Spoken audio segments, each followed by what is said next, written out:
I've heard some good things about Dragon's Dogma over the years, something that was pretty damn ambitious for its time, sometimes creating a little annoying design choices because of it, but with the pawn system and surprisingly layered RPG elements that gives combat a nice shakeup, it can't help but be this little nice oddity.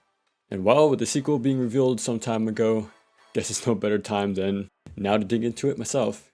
But first, this is combat overview. In the series, I go over the general controls, to the game's main mechanical mechanics, who or what we use those tools on, and then seeing how it all comes together. Bit more in depth, but that's what we do. Now, I only played as the fighter class, so keep that in mind because I'm sure there's some stuff I'll mention that others don't have, or I'll just skip over some basics that others do. We have light attacks on square, does a little combo, and it's fast of course. There's a delay combo here too, surprisingly enough. Yeah, just the one. Does more vertical strikes, for sure has its uses, and it's good to mix things up from tossing out just lights. And heavy attacks on a triangle. No unique enders by chaining at different moments, so it's just a single forward stab. Didn't really use this much, honestly. I did just fine with lights, and since attacks are committal, they can't be cancelled, so I don't want to deal with the end lag of the heavy attacks. Well, when it comes to defenses, there's not much here.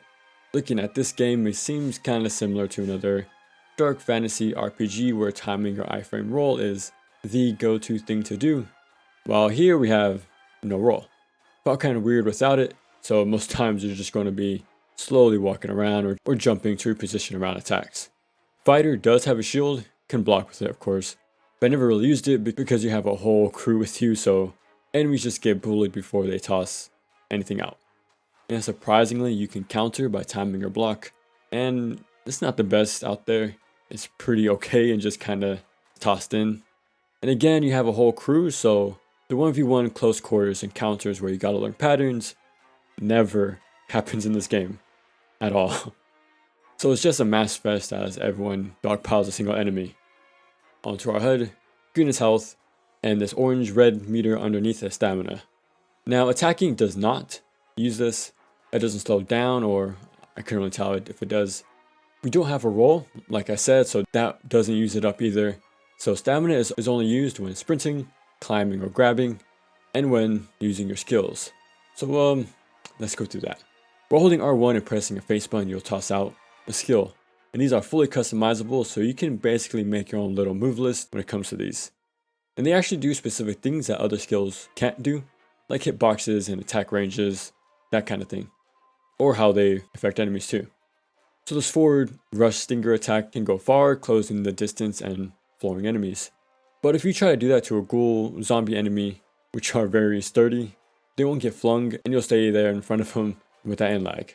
So instead, you'll use this stab grapple move instead to do major damage while keeping them still, while others can combo off this too. And keep in mind, the stab grapple only works on similar sized enemies to you. So skills are also height dependent. And speaking of height, there's this diagonal up attack to catch those flying enemies a bit easier, or the opposite. There's a direct downward stab near your feet, and you can imagine this is best to finish off floored enemies. So there's a few things to learn about your skills and how they work on enemies, which is pretty cool. Now onto the grab, you can pick up similar sized enemies, you can toss them around, maybe off a ledge if you want, or you can get behind them to set up a follow-up for someone else. And if they're grounded, you can hold them down to again set up a follow-up. Now this all depends on your character's physical build, so how you make your character will change how the grab works. And when you climb and cling onto larger enemies, it'll constantly drain stamina like Shadow of the Colossus. But if you're small, it'll drain less compared to a larger character who will need to consume a bit more stamina because they got a lot more to hold up, And finally, your sprint. There's no sprint attacks or anything like that, but there's a noticeable drawback with it pretty quick for being just as important to be use stamina. So I wouldn't sprint a lot mid-fight so I can keep full stam, which means I'll have to walk slowly to each and every enemy, and once I got there, I won't use my skills either because I want that stam to sprint, to explore or just go from point A to point B as fast as possible. So stamina is only meant to hinder your exploration, not to climb forever, and to prevent spamming skills. Yeah, I felt like stam should just be used for climbing like Shadow Colossus, Sprinting shouldn't use any stam at all, especially when your regular attacks don't. Plus sprinting doesn't open any other options in combat, so and skills probably just put them on cooldown or just its own meter altogether. Now the pawns. You can make your own main one. It'll be the same process when you made your character. So larger they are means they can carry bigger objects and they have more stamp to work with, but they recover it a lot slower. Lighter characters can't lift much at all. In fact, they will get lifted up by flying enemies instead, so they can drop them. But hey, the stam recovers a lot quicker and the hitbox is a lot smaller as well. Taller characters have the better base speed, longer legs, so they can take further steps. But yeah, they can reach higher ledges, but they can't squeeze into openings that a smaller character could. So yeah, a lot of give and take to consider when making a character, and that will determine what you can and can't do. Pretty neat. Now you and your pawn can choose a class or a vocation, as it's called here, and that runs on a proficiency level. So the more you use them, it'll level up, and that unlocks access to more skills to buy. And then we'll unlock a more specialized version of that class later on. You also have a character level. You increase stats across the board, so you don't place them yourself like another dark fantasy RPG, because how you build your character pretty much did that for you. But yeah, so after leveling up this and your class, all you need to worry about now is this gear and what skills you want to mess with. There's more to which class you choose, and that's these core skills. They're like permanent passive skills that are automatically equipped. And it's like a universal mechanic added to your kit while using this specific class. Like the parry or the break in your fall or that one delay combo. And then there's augments as well. You need to equip these after you buy them and place them however you see fit. And each class has their own to buy and you can use some from other classes so you can mix and match. Which makes it a good idea to unlock the other vocations just to snag the augments for the extra buffs. And lastly, you can even hire other people's pawns you find walking around or in the rift. Get a selection of a few random ones and especially choose classes that you don't run just for the variety. Now all this pawn stuff is pretty cool, but once you come across an overpowered one with hundreds of hours under the belt with decked out gear and powerful skills for dirt cheap, well, it skips over a lot of the learning process and you'll get a crazy team pretty quick. Yeah. There is fast travel, but it's pretty limited. You can't go to key locations you found along the path. Instead, the game gives you like 3 places to choose from. So if you want to go somewhere in between, well, good luck running there. There's no other form of quicker exploration like with horses, just all on foot with that stamp to slow you down even more. You can actually put your own custom fast travel points with these limited point crystals you find. But there's only so many in one playthrough, making them very rare. And easily miss 2 if you don't know where to find them. Could just walk past one, honestly, because I know I did. And as a new player, I only had one for the first 7 hours, and I didn't know what's a good spot, since I wasn't too familiar with the world's routing and layout just yet. So most times, like I said, is going to be traveling to 1 of 3 spots, and then the rest is all on foot with limiting stamina. Enemies are pretty straightforward here. Got raiders, some who rush in, or stay back shooting arrows. Wolves who will surround you, you run in packs and are weak to fire. And goblins who run in packs and are weak to fire. Ghouls are here too, and like I said, are pretty sturdy and don't really budge. And there's bloater versions, and when you hit them with fire, they blow up. There's also a day and night cycle, things to change up spawns. And now, the larger enemies. First one you see is the Chimera. Got 3 heads and you gotta take them out, starting with the snake and work your way up. This will teach you about climbing and targeting specific areas. Then the Cyclops, eye as a weak spot if you're an archer, or go for the legs to bring them down, or go for the face if you climb on them. And they can be electrified to stun them, which has them drop their club. There's a reskinned Cyclops as this rock monster, and this one actually requires you to hit specific spots to take him out. Now as cool as this is to fight larger enemies, you'll see Cyclops and Ogres the most for sure. I fought Chimeras maybe 4 times in total, and a Hydra a single time. So lower your expectations a bit if you're expecting a Monster Hunter-like game.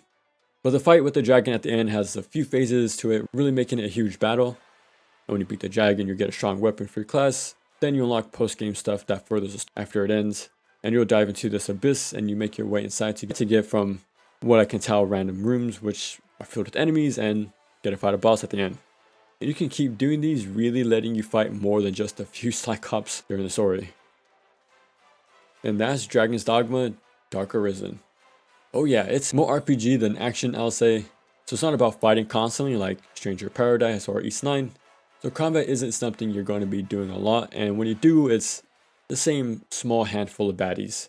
Kind of surprised since this was one of the highlights I heard a lot about, but it leans way more into its role-playing aspects, like checking the map, exploring the open world, talking to NPCs for clues, grabbing quests, and going to towns, go to the inn, change your skills, change your armor, managing your equipment load. This is going to be your main loop for the majority of the time before you get to a dungeon or a new city to grab something or talk to someone before you make the trip back on foot. But when fighting does happen, it's cool. That's because the RPG side is pretty layered and what you fight has a few ways to tackle them, so it just so happens to make the action a little bit interesting on paper. Plus it's not the smoothest out there, you can feel the rough edges. Sometimes you gotta pick who to take out first, and with what skills, usually just a mage in the back and then back to the mash fest. Definitely a neat ARPG when it falls into place, but then you're back to exploring the open world as fast as your stamina regen allows you to, and it's back to fighting off bugs and raiders along the way from time to time. So there's some highs and lows. Got a lot of prep work to get through first before the action kicks in. I can say for sure we have enough things here to not just rely on light attacks, but when you have crazy OP pawns, while just the fact we have this many people with you at all times in general, it makes those situational skills not as needed. And since skills and sprinting both take up stam, you end up not using skills at all, so you can hurry up and sprint as much as you can to speed up this whole on foot process. But when you finally get there, as the sun starts to rise after a whole night of fighting ghouls and skeletons, it's pretty neat. But yeah, a very interesting game that has a lot of things going for it. Plus you're in a dark fantasy open world RPG where you'll find new locations with enemies protecting treasures. And your move list is completely customizable with skills of your choosing that are unlocked by this class proficiency leveling up system, which leads into more specialized versions of those classes the more you use them. Plus you have 2 AI sidekicks that you can customize as well. If this stuff sounds at all familiar to other games, well, there you go. There's a lot here to build upon, and the fact the lead of DMC of the past few years is making the next one sounds pretty hype. Because honestly, the combat feel just needs a little tune-up. I would like it to take center stage. So yeah, Dark Arisen is pretty creative, especially for its time, which comes together making this solid base. But there's a few little things about it that can be a hassle to get through so you can get to the good parts. And when you do, you might not even use them.